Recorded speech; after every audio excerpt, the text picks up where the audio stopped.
Yo, it's me, Marky. Oh, matagal tayo hindi nakapag-vlog. Yan. Marami tayong busy tayo, marami tayong ganap. So, last 2 weeks, muntik nang maanakaw yung bike ko. Buti na lang. Buti na lang, nakakadena. Kinuha yung mga accessory ko. Imagine niyo itong bike ko, pinag-i-interesan pa, no? Mabibenta lang nila itong siguro mga $50. Dati, biro mo sa loob ng magpo 4 years ako dito, ngayon lang nangyari na nawala yung mga accessory ng bike ko. Pero okay lang, at least hindi nawala yung bike ko. So, ayun. Tapos ano ba? Ayun, ayun na lumabas na rin yung highway Lamiya ko kasi yun lang yung ano rito eh. Ina-approve dito sa ano sa Edmonton kasi more than 6% na employment dito. Sa ano nasa food sector yan pero sa mga construction, healthcare tapos mga educator, pwede pa. Pero yung mga sa iba sa food sector, high wage which is thankful ako sa amo ko dahil talagang ginawa nilang paraan yun. Lumabas na yung ano ko, yung high wage LMIA ko. Then nakapag-apply na ako ng work permit, ipapasa na lang ng consultant ko. Pagpasa na ako isang araw. So kasi September pa naman eh. Ipapasa naman nila yon. So yun lang, thankful kasi nakalagay naman dun sa ano ko sa LMIA ko, LMIA ko na 3 years. So hopefully yun yung maibigay, sana pero yun naman talaga. Kasi talagang at least kahit paano may peace of mind ako within 3 years. So within 3 years kung ano mangyari doon, bahala na. Kung hindi pa rin ma-PR, siguro maghanap ng ibang trabaho siguro sa construction. Kasi ang construction dito, ang mga ano, hindi naman masyado yung ano sa construction eh. Yung LMI nila, hindi naman sa experience, hindi naman kahit walang experience pwede. Sa construction, sa construction yan I'm talking about construction. Pero sa iba, kailangan siyempre. Yun lang talaga, priority construction. Kasi sabi rin nga nung assistant nung consultant ko, is hindi talaga priority ang vegan ngayon.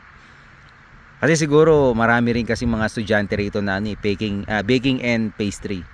Kaya hindi naging priority yung baker. So, sa akin okay lang. At least thankful ako dahil naging, what do you call that?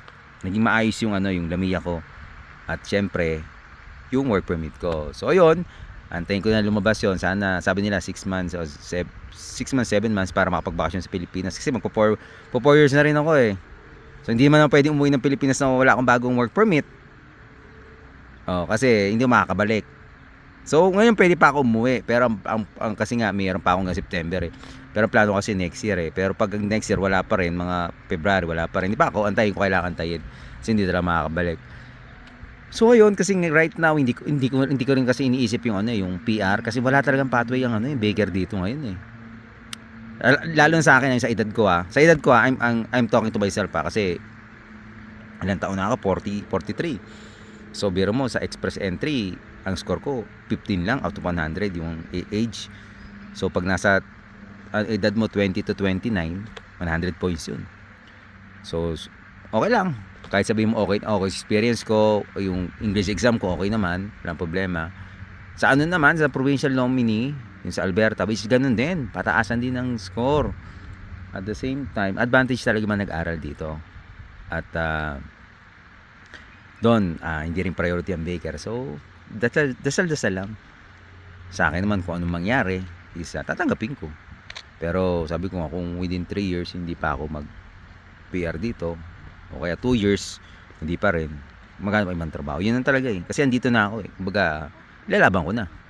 Pero kung wala, di babalik ng barko, wala man sa akin yun eh. Pero ima-maximize ko yung yung 3 years na yun na sa akin na bibigay sa akin.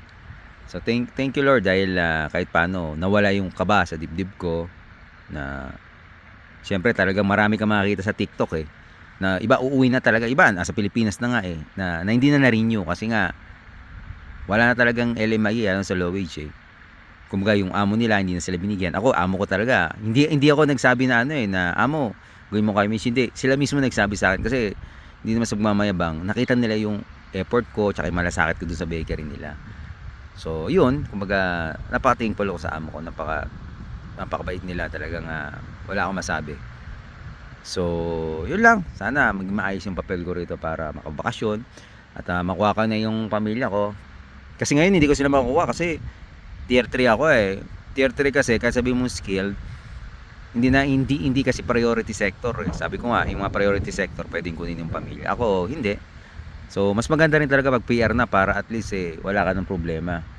So, sabi nga nila is talagang pahirapan. Pero dasal-dasal lang. Maging maayos din 'yan. Maging maayos din yung ano ko rito, yung papel ko rito. Papagod na rin kasi yung renew na renew. Kasi gusto ko na rin makasama yung pamilya ko. Yun lang, chill lang sa Edmonton, relax. Always happy, positive. Tanggalin yung negativity.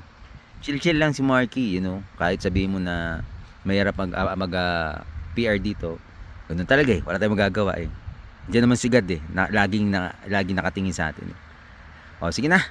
At ako'y uwi na. Bye-bye. Love ya.